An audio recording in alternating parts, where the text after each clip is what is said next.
le suafa maru ngalo o tātori o Iesu Keriso e watu ai limo o whatarofa ma o whalofa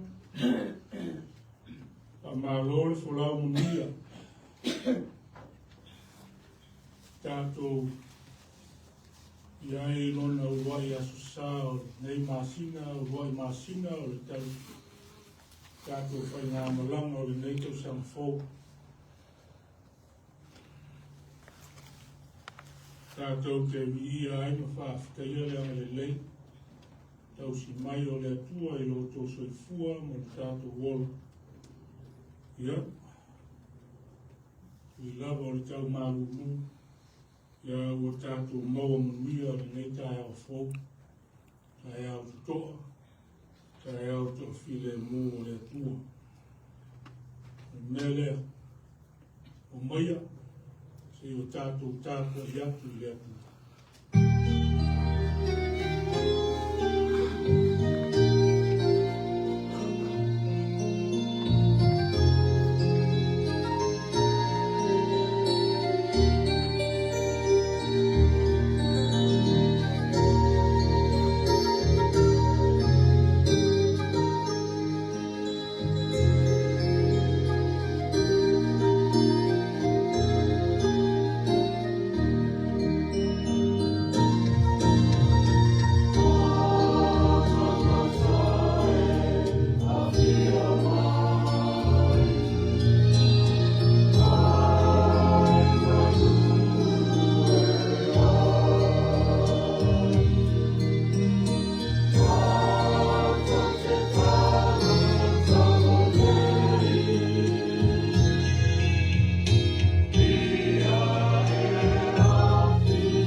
I le li'i le lalo langi luma. I o tau au na atu i le li'i ma le fia. O maia o tau i o na luma ma le alanga fia. I o tau i loa o le li'i o ia lava le atua.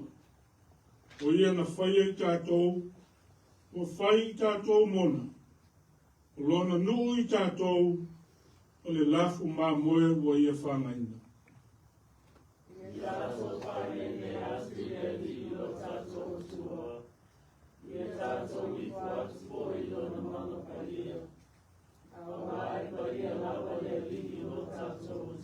Tātou whaitau whaatasi, wai le lei le atua, e whaamawau lava lona rofa.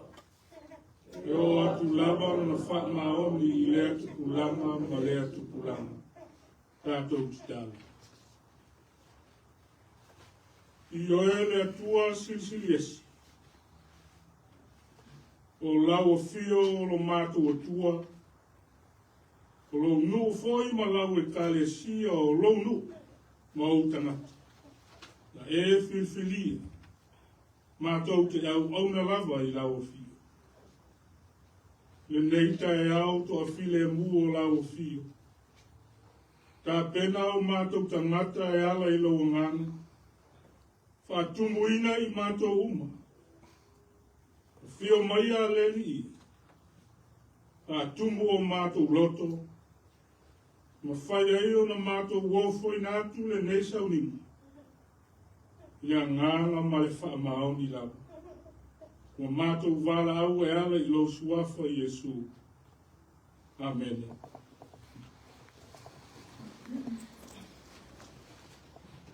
Nea tātou vi atu i le tua, il pese valus fulma de lua.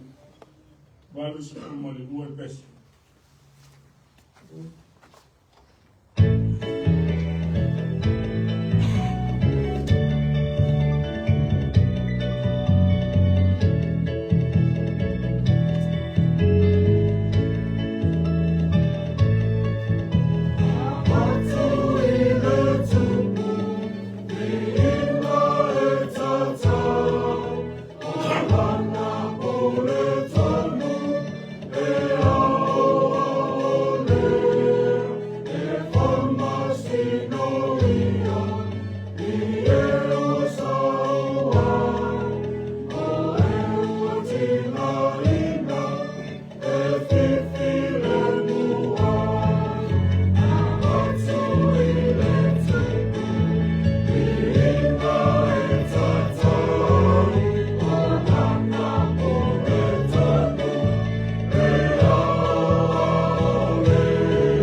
le whaitau ina o le tusi pa ia. Tātou tusi whaitau la maua mai lea I whaingai na kuai. Tusi al perfecto Ioelu, wana mtau koe lua.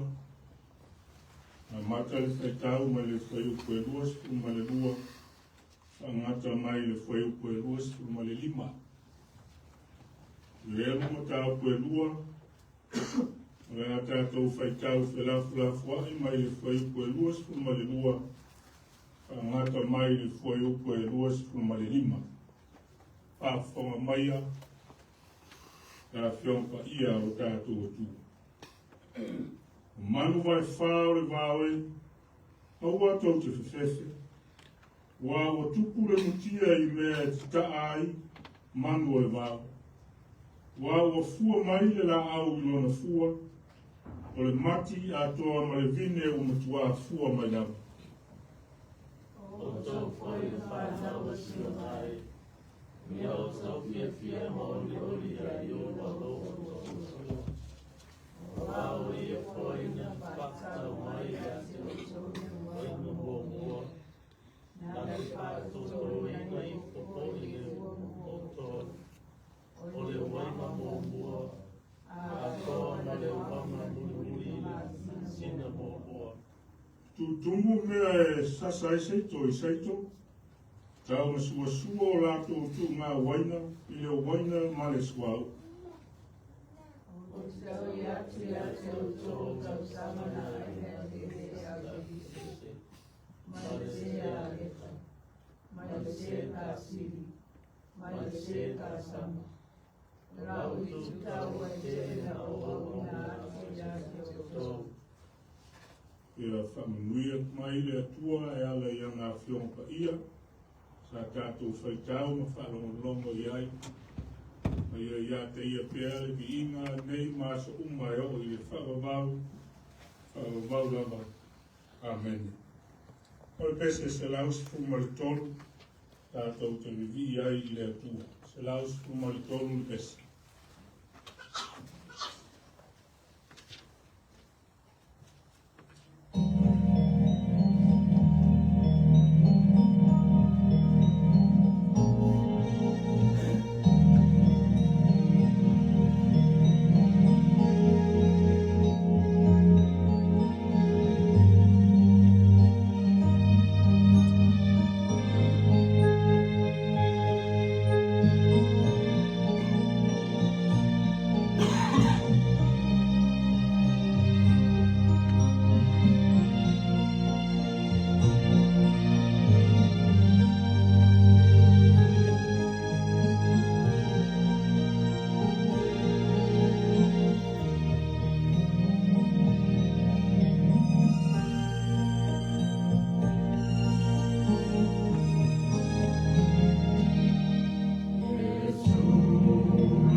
tātou whamaulawa I lumo le atua e ala I tātou talo, tātou rifo ma talo I le atua.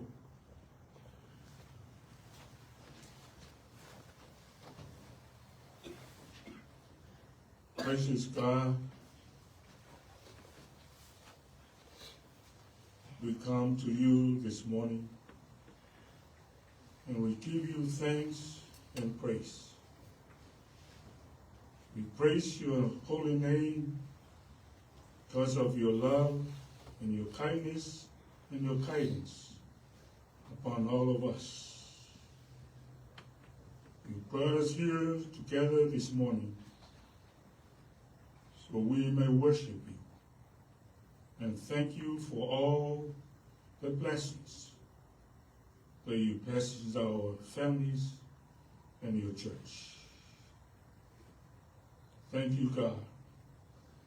Even this cold weather, but you still bringing us together this morning. And most of all, we thank you for your Son, Jesus Christ.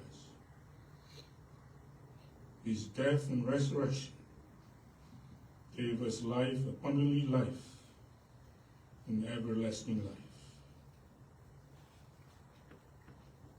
Le atua lo mātou ta mā CCCAS. O mātou tu vai ma tau nuu manuia mai I le uruai aso sā o le uruai māsina o le mātou whainga malanga o le nei tau samafo. Mātou maua manuia fo I le nei tai au fo. A watu fo I le nā vai aso. Ngā soloai o lau whanau ma lo nuulotu, lau e kāresia. Ngā wenga ma whiau māsani o le aso. O foafoaga a inga o mātua ma whanau. Tāla vai sa whengai ma ta mā ma tina mātua whapea foi me whanau. Nga o lunga foi o ara te wawave sa mātou whewa ai. O ia mea uma le tua sa lilo lava I o mātou manatu. Mātou te au lia mai le nei tuas. O misa foi na ufiti ai I mātou uma. Le nei lava we au maia le aso toa file mu o lo sapati. Poto ai manuia lau e kāresia ma utangata. E maisia o mātou uso. Tina ma whanau ma ainga. Ma whai o na mātou poto whatasi. Ma whai tāpua inga I rumo lau o fio I le nei tai afo. Whaftai lava ta mā. Whaftai le atua. Le whatau tenga o le whainga malanga ro nuku mautangata. Mai le nātau sanga o mawai e o mai e o ruai aso sā o le nei tau sanga. E ofo lava o mātou loto. Ma whawhitaia ma vi ia le CCCAS o lau o fio le atua. O mātou atua o lo soifua pēr. Whawhitai ta mā, ia e ui foi o na mātou whetai ai. Mai malanga e maliu o le oti, tonu o mātou a inga. E aua e si le fia le atu. O mātou tari tonu foi, o mai ane e awa o ina o mātou tangata whatu tua. Ia o le unga foi lea o I mātou. Ia o loo I o awa rofa, e soifua ma le ola o tangata. Whaftai le tele ma le ano noai, o louta mau ainga whaasoa mai. E whamanui ai tono o ainga lotu o lau I kāresia, o mātou ainga mātua ma whanau. O au mea alofa ese o e whamanuia ai i tangata. E ngā lue ai whaafoi atu le vi inga i lau fi. O le malosi le tino, o le malosi le anganga, o lo e fo inga mai pea i o mātou tangata. Whaawau nai pea o mātou tiu te whai, ia meisia o mātou wala uina i lau fi au maranga anu. E whapopoto ina mātou whanau, e tausi fo i o lātou soifua tukutuku ai. Vi ia i pēa lau fio e leo mo. Mātou whalongolongo i au a fionga pa ia, mai lau tusi pa ia, whaatonu fo lau ai o mātou wolu. Maua ai a o ongle lei a o ai ai, a o a ina ai o mātou tangata.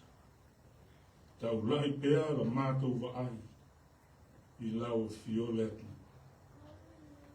O le tau aluma la mātou whaafitai, ono o Yesu te miso, o waro pele o lena tā pena masaunia, le whao le tanga mo i mātou, ma o tangata angasau. Tu mau i lau fio le vi inga le whaamanu ma le whaanetanga, nei maso uma e o i le whaoga. Ka mā, ua e si la fia me uma.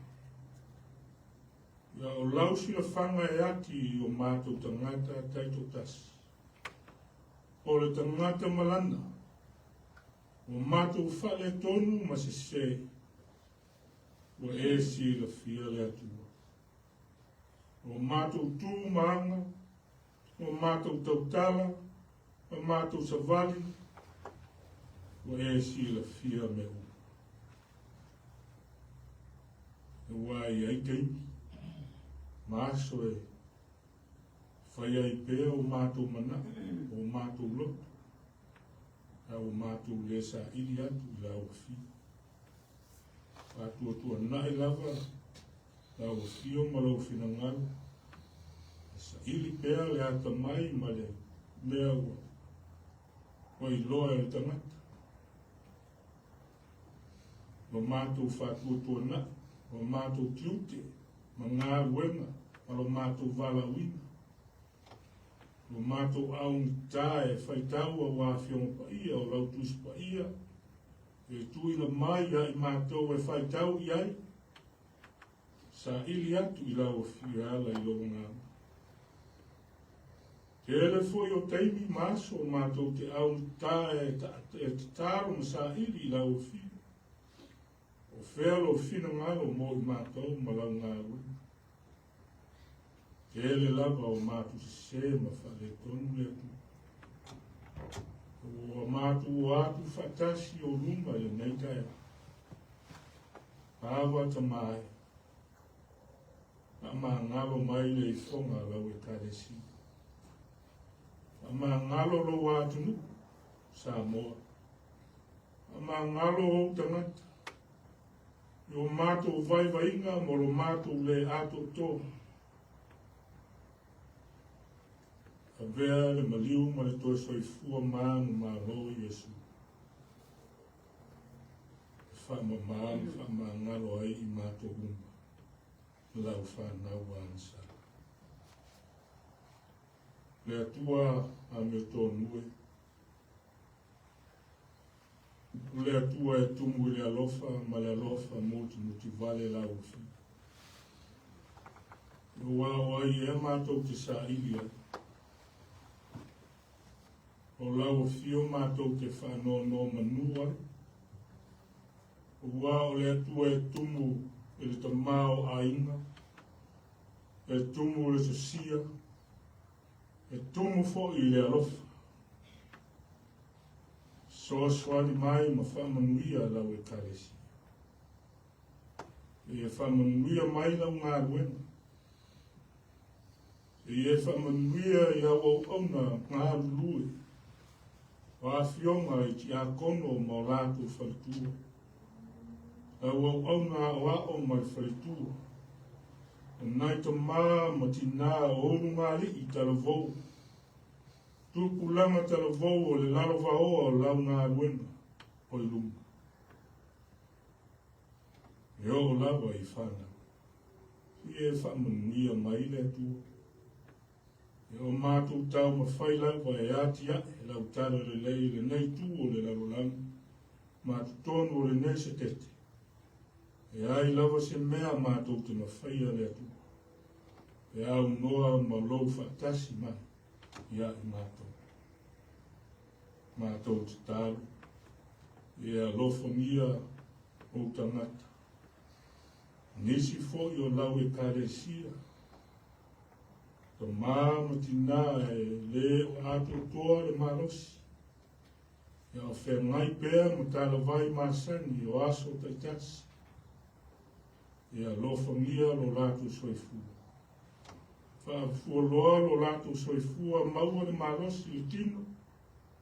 E siri le ngana. Whao ngai ngai pēr le soifua mo le ora. Au ngai I lau whi. Whamanuia o mātou a inga. Tina ma whanau. O uso. A e māsani o ma whai o na mātou whaita po ina whatasi. I le neita e au. Whamanuia I o lātou a inga. Whamanuia whanau le tua. Ina atu I o aorofa. O lātou soifua tupu e. A pero lātou wola hao o ina I a o. I e whapoto ina I lātou. Whamanuia no lātou lumana I mani. Mātou te tālo manatua ma le lofa. Lau whanau o lo whata o tolia. Ono maftianga le tino a whaina I le mawhau ma le ngana. Tonu a inga whapea tonu o wharema. Te I e whesoaswani. Asi atu lo wanganga ma lo mana whamaro lo. Whamanuia I waila au ma fuala au whaonga inga. Whapea tonu whitinga a wala atu I a ao li ma tumaita I whoma. Tālo fo'i mo a inga. Whaanoa noa ma le whaavavau. Ono mafutanga pele o motu sia I oti. O le te talo le atua I e iai o nganga. Ia e maisi o whanau. O tuu mātu oti. Wha mafana whana ma wha maisi le nganga o lauwhi. I e whesoaswani I fuafuanga ma wha moe moenga. Tāro fo I le atua mo le manuia o lau pūlenga fo. Pūlenga Las Vegas nei. Pe ando tofi ai le nei e kālesia, mau e kālesia I tono le nesket. O te tāro le atua. E awali iti aina me uma. Fuafuanga ma fontanga lau pūlenga. So swani mai le nganga o lau fio e manuia ai me uma. Mātou te tāro fōi ma whamanuia. Tāro sia si o mātou watu nupelo sa moa e le ngawi o mātou loto ma nganga. O na lau whanua lanu lau awa ma le sami iti o ata. Whamanuia I o na lau e ele ma ngā te whare. O mawai manuia mai lau fio wā tau singa o aina. Whamanuia fōi whainga mālo. E angale le I ona taitai. Maua le tō whāro loto, maua le poto, ma le ata mai e maisi o le wha maon. Taitai manuia ai whai ngā mālo. Taitai manuia ai ainga. Wā manuia mai lauwhi. A lo whamia fōi au e kālesia, maua u auna tō whia. Wala uina e tausi le ola whale nganga o outangata. I lea wharisā ma lea e kāresia ke usiana. Anga le lei atu lau fio. Fōa I le malosi e ke. E maua tele le nganga o lau fi. A wā taita ina le ola fa le nganga o lau whanau. Ia maua pēa nganga mo ele atua ma lo mano. A lo whangia fo i le lalo langi le vesi. Lo whangia le soifua o tangata le atua. Whai ngā malo e ua pule whasa ua le soifua ma le olo o tangata.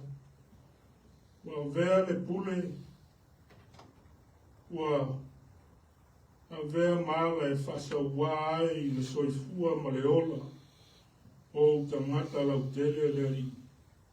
I e ang le lei ma whesoa soan. Logo nganga maa o wina o lato tangata le atua. Ni a maua pēa le manuia ma le sao tonga o tangata. A manuia tama whanau o Samoa ma i lato uma. O foi natu lo lato soifua i vaenga au o le maro tele. Wha manuia lo lato au nanga. No ia a manuia foi tiuti o vala wina ai o lato tangata. Tama whanau o Samoa ma i lato foi. O foi natu i tutongo a o onga tele o universite ma kolisi. Ia e whamanuia i lato tau mwhana. Whamanuia o onga whai whiau a la au e talesia. O au tau wina ai lau whanau au tau o wā lau talelele. Ia e whamanuia i lato tau mwhana leo. E aru o lau talelele i le nei asu. Ia aru ma le mana leo. Taimi o iluma mātou whaalongolongo i se opu mai lau a whiong pa i. Tala le mātou whaalongo. Peta lai lau fi. Le mātou whaalongo mai manina. O le nā le mātou te talo le atu. Mai le o lenga iluma o lau fi. Whai ai pēa no lava whina mai. Ai aua lava so mātou whatawana. Lo lava swafa Yesu le ali ma le whaola. E ala atu ai lo mātou te talo. Amen.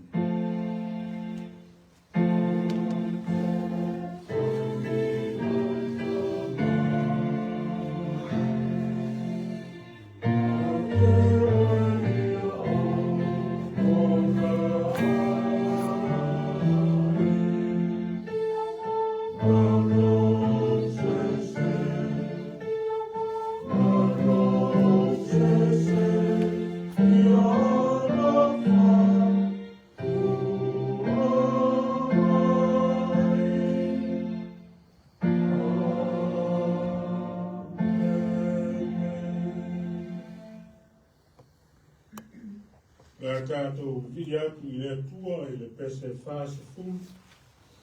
Fase fulu le pese tātou te vi ai i le tua.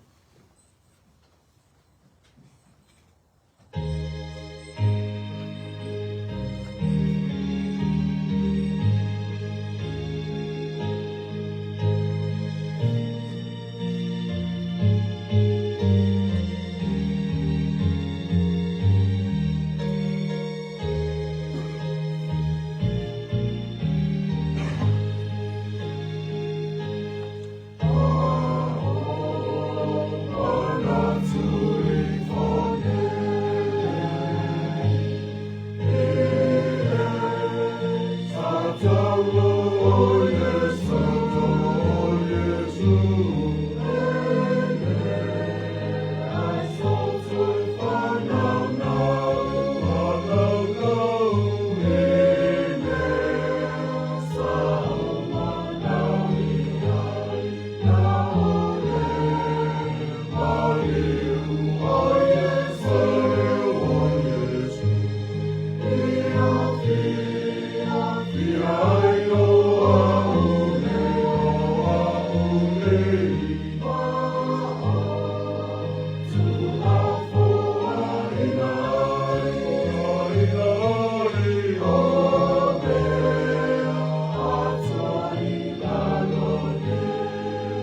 luma le foa'i ia lau I kalesia mo tangata o mātou watua. Whafkaikele I lo susia, we whamui ai ainga mo tangata. E le whatusalia le foa'i silisili na e saulia. Le nei foa'i wa mātou wofo ina. E ala I lo walo pele o Yesu Keriso. O le mātou te taro le tu. E e whapa ia maia le nei foa'i whatasi ai mo mātou tangata. E ala ia Yesu na mātou te taro. Amen.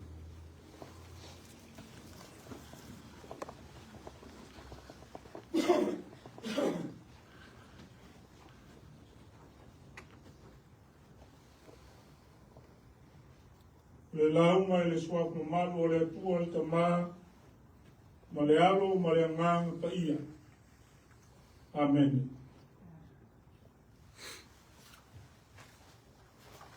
Ma ua le tātou matua I tusi sa tātou whaitau ma whalongolongo I ai. O lona fuai upo e luas fu ma le tolu. O te toe whaitauina. O tō whai o le whanau o sionai. I o tō fia ma oli I le li lo tō atua. O wā o ia whai na whātatau mai I a tō tō e wanga mua na te whātatau ina ifo whai le ua mo o tō.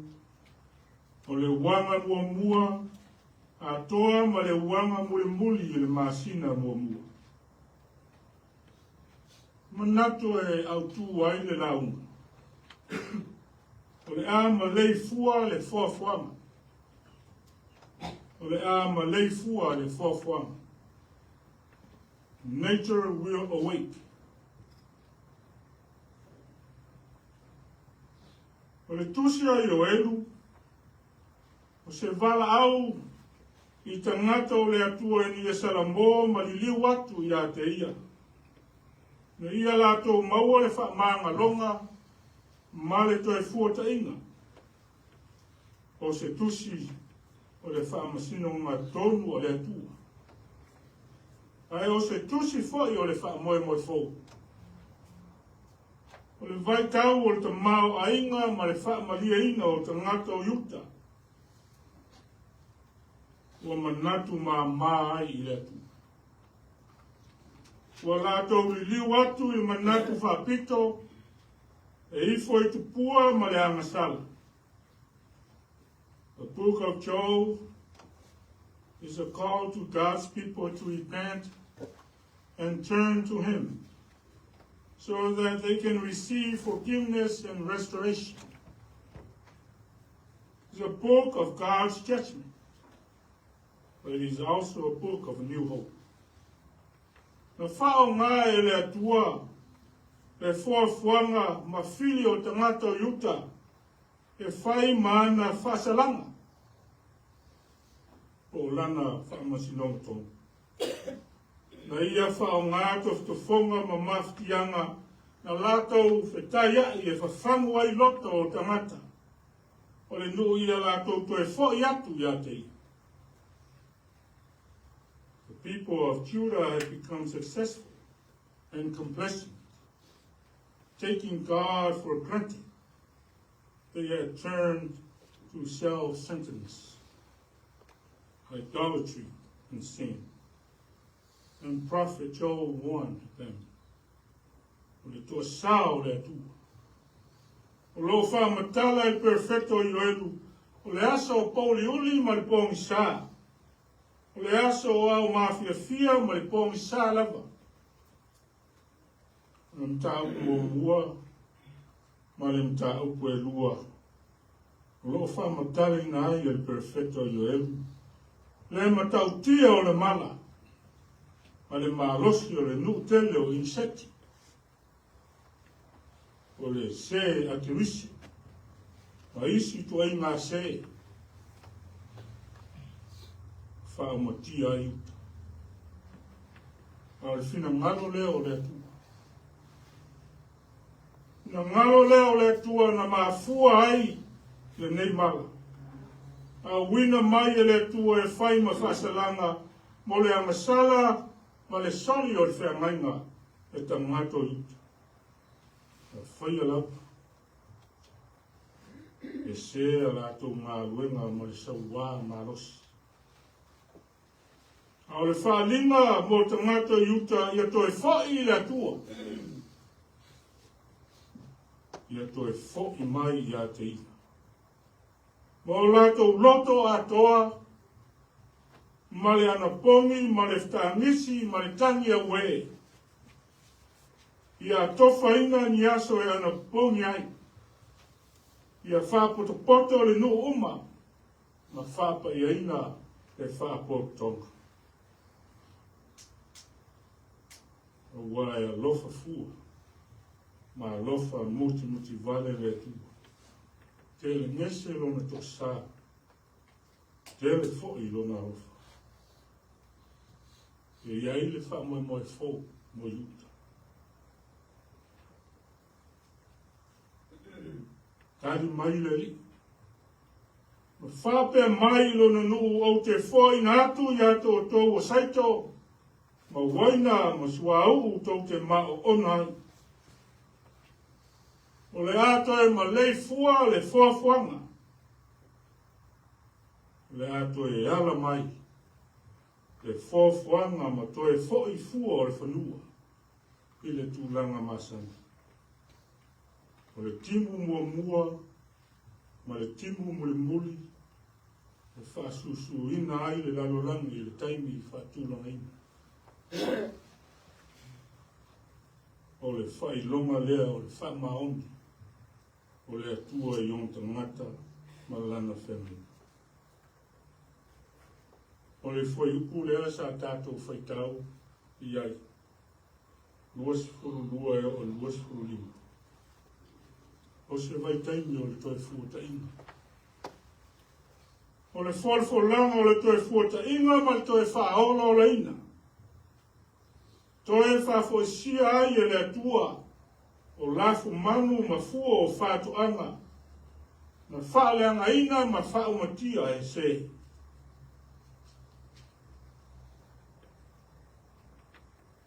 Lea fua mai la au i ona fua. O le maki a toa ma le fine ma tua fua mai la. Toe whafoisia e le atua. Whamanianga na i ave se ina. O le taunu unga o nei mea unga. O le fia male o le o tau foi o le whanau a sio nai. I o tau fia ma oli i le lilo o tau atua. O wā ua ia foi na whate tau mai i ato o tau le uanga mua. O matua le nā o le nei asu. Wao le ato e ala mai le foafoaga. O le ato e whawhango mai e le atua kana foafoaga sa tūli matai e yoen. A fola mai e le atua. Tau i atu e le atua. Ia i lātou o mea uma na aina ma whao matia. E le itu tau tele na wina mai. E ia te ilato. O le folfolanga o le toe fuata inga.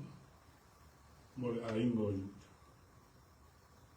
There is the promise of restoration for us. God promises to deliver us from enemies. He promises to feed, bless, and satisfy us. All we need is to come to Him. He will restore us to a place of blessing. Lo iai fo le folfolanga. Le toe whaola mo tātou uma. There is also the promise of revival.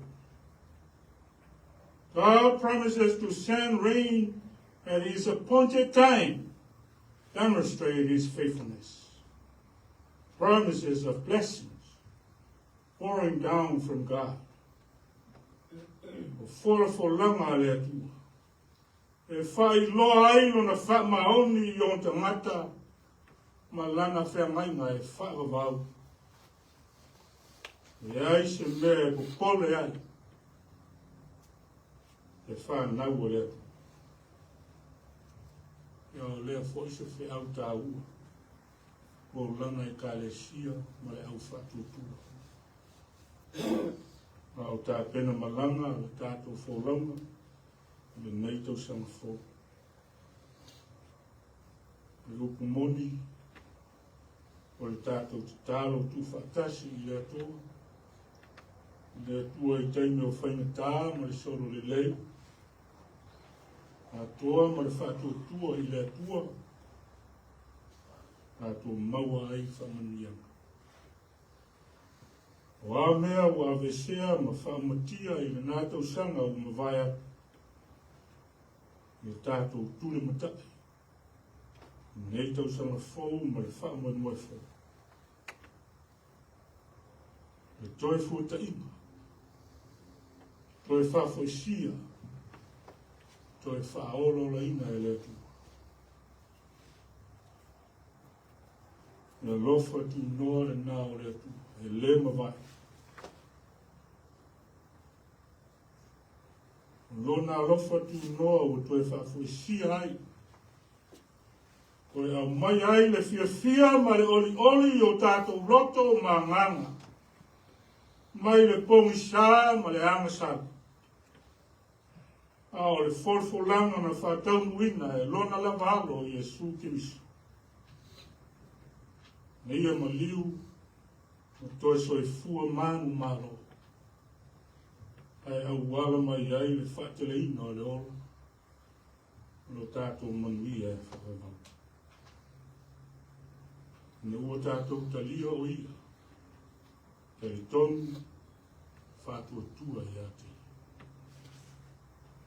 God promised us new life, abundant and everlasting life through Jesus Christ. We must accept Him, believe, and have faith in Him. Amen.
Kale si o pele o no leli. A fonga mai ai upu o le whatununga o ta sorpa ia o tātua i o Jesu Kristu. E te o na maua ai mai le apostolo. Wao foi. O maua mai le li le mea na o tu nātu ai i ato o tō. Le alawa pōna whaalata i nai le li o Jesu. E ia tango ai le areto, wa ia whaafitai. I tō whitofi ai lea ma whaia. I ngā tango ia, i ngā ai. Lo kino le nei o tō whitofi ma sui o tō. I o tō whaia le nei mea ma whaamantunga i ata. O ia whapea fo i le ipu i no uma o na ai o whapea. O le ipu le nei o le whangai ngā fau lea i o toto. I o tō whaia le nei mea ma whamanatunga i a te au i asa umato te whainu ai. Wa o asa umato te ai le nei a reto ma whainu le nei. Tō te whai loa atu ai le maliu o le li. Se ia whio mai mai. Se tātou te tāna.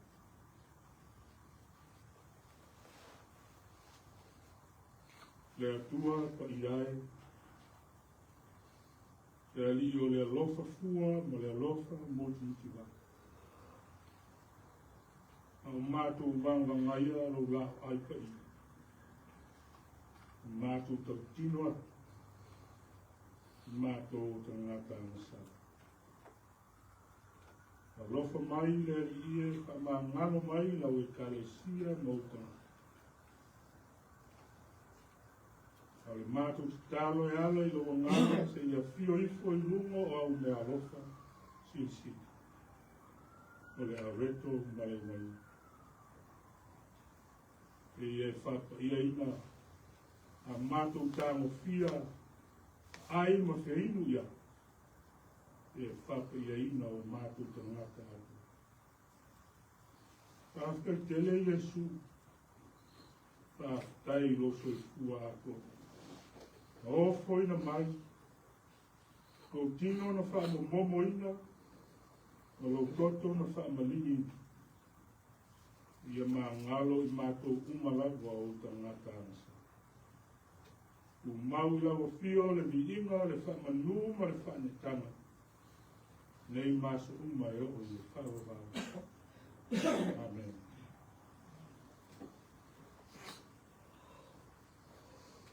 Lea lawa pō, whaalata i nai le li o Iesu. Me i tango ai le areto o i whaakai. Ono tofi ai lea kum whaiat.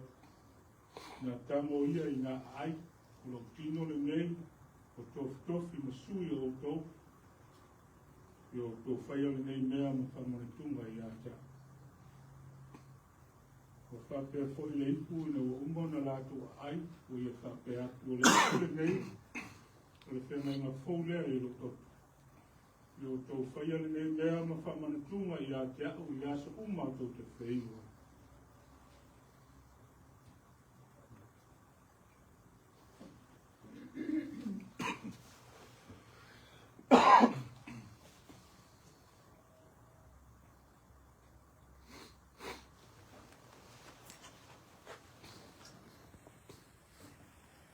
Mauare, a reto, ma le woina, ka auki se o tātou te rio patasi.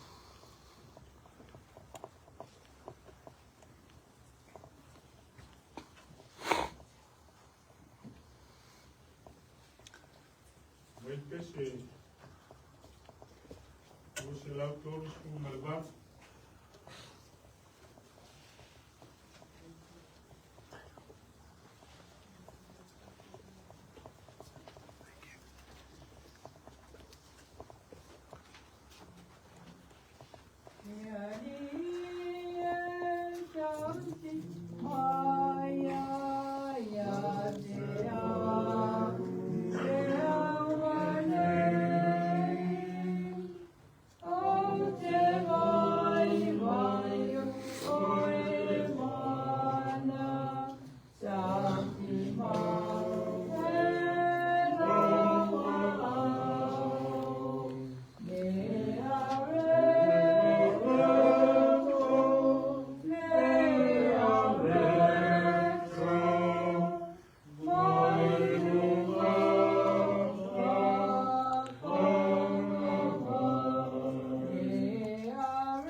Momoina ma wha malingina o le wha mangaloina o tātou wanasala.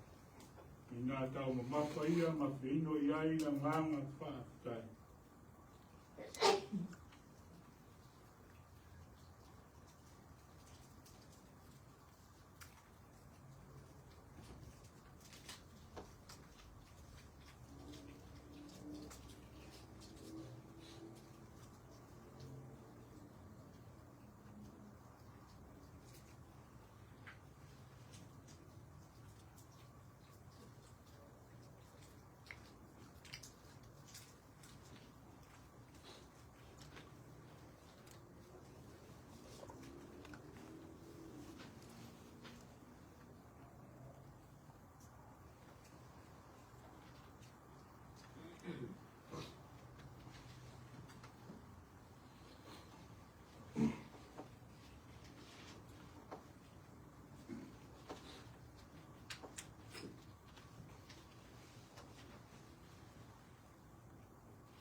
tino ma le toi o Yesu. O le maliu ma le toi soe fua o tāku o le. O le toi fua ta ina. O le toi whaola ina o tāku o nganga. Tāku o nganga sa pongi sa i rang sa. Ma o le whaola tanga o saunia e le atu. Ia tātou maua le ola, ma maua ati e la, tātou te tāu.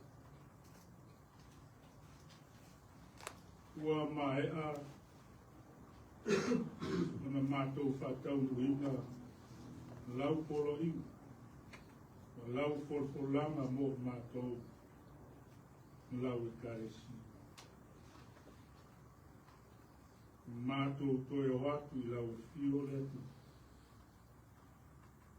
Te ie whātupu ina pēa I o mātou loto, o mātou marama lama, o mana tua pēa. Te whaaratanga lea na e sauni.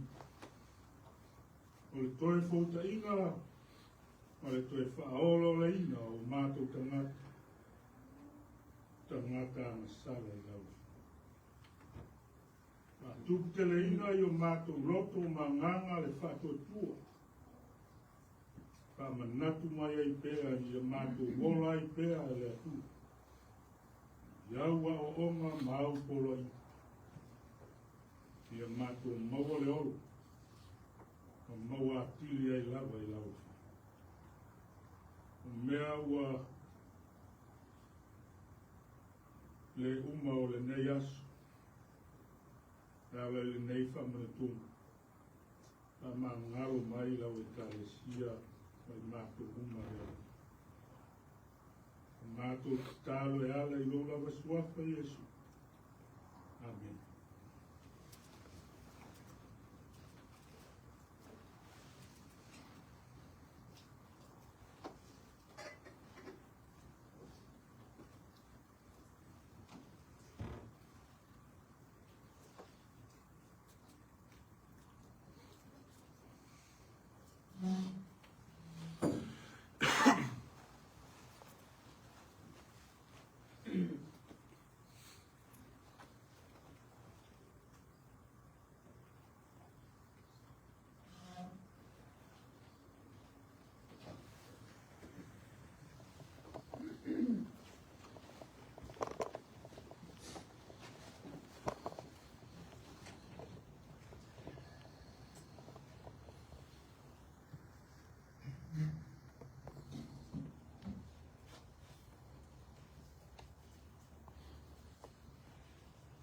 Tātou vi atu I atua I le pese e limas formaltasi.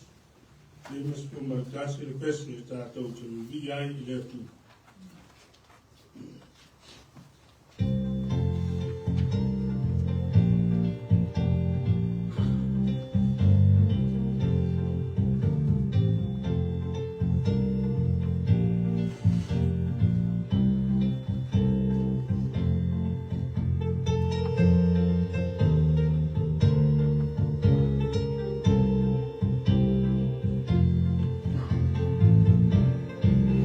Sa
Amen.